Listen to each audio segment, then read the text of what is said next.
วัตถุ1 กิโลกรัมเคลื่อนที่ด้วยความไว2 เมตรต่อวินาทีถึงพื้นเกียงดีไปตามไปลอซอ5ลอซอมี3ประสิทธิ์หดยืดเท่า400นิวตันต่อเมตรจงคิดไล่ระยะหดเข้าไปของลอซอ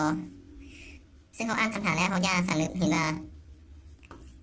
สิ่งที่เขาให้ผู้มา1ในมวลสารของวัตถุ1 กิโลกรัมความไว2 เมตรต่อวินาทีก็3ประสิทธิ์หดยืด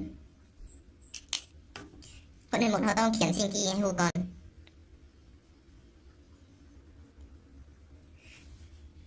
มวลสารสัญลักษณ์แทนด้วยตัว m มี m เท่ากับ1 กิโลกรัมเคลื่อนที่ด้วยความไว2 เมตรต่อวินาทีแสดงว่าความไวตัว v แทนด้วยความไวเท่า2 เมตรต่อวินาทีถึงพื้นเกียงดีไปตามลอซอแสดงว่าพื้นเกียงดีและบ่มีสัมประสิทธิ์หกถูแสดงว่าวัตถุนี้บ่มีคนแห่งต้านถ้าลอซอมีสัมประสิทธิ์หกยืดเท่ากับ400นิวตันต่อเมตรสัมประสิทธิ์หกยืดสัญลักษณ์แทนด้วยตัว k เท่ากับ400นิวตันต่อเมตร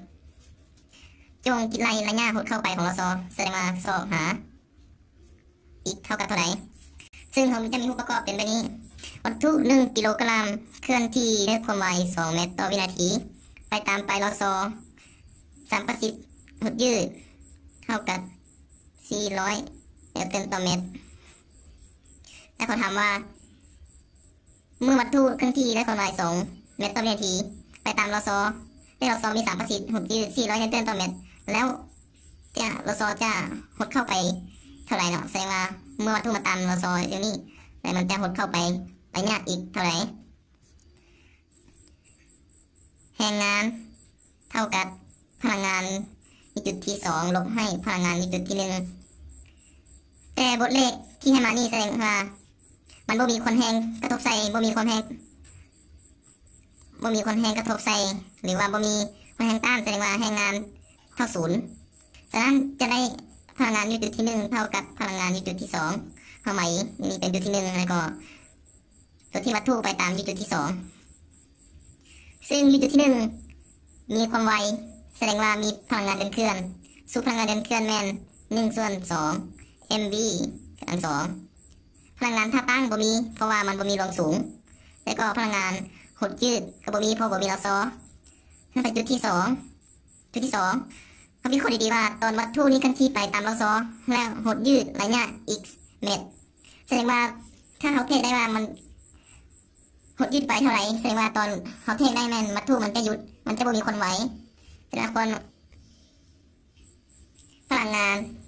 เดินเคลื่อนจะหมดไปยังเหลือแต่พลังงานหดยืดเพราะมันมีลอซอซึ่งพลังงานหดยืดมีสูตรว่า1/2 k x กำลัง2และพลังงานท่าตั้งจะบ่มีเพราะมันอยู่ระดับเดียวซึ่งจุดนี้เป็นจุดอ้างอิงพวกมันเทียบอยู่ระดับเดียวจะบ่มีรวมสูงจะบ่มีพลังงานท่าตั้งเมื่อเขาได้มาในนี้เขาจะแทนค่าที่เขาพูดมาเป็นหนึ่งโมลค่าจะเอาไปเลย1/2กับ1/2ค่าไปมวลสารที่เขานี้คือ1 กิโลกรัมความไว2 เมตรต่อวินาทีกำลัง2ตัว k เป็นสัมประสิทธิ์หดยืดเป็น400อีกเป็นระยะที่เราต้องสอบอีกกำลัง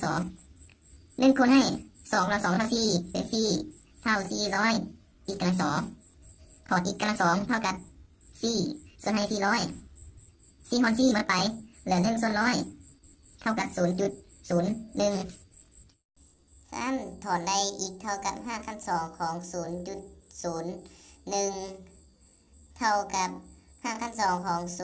0.1ทั้งหมดกำลัง2ฉะนั้นเห็นว่ากำลัง2กับ5/2จะคัดไปเหลือได้อีกเท่ากับ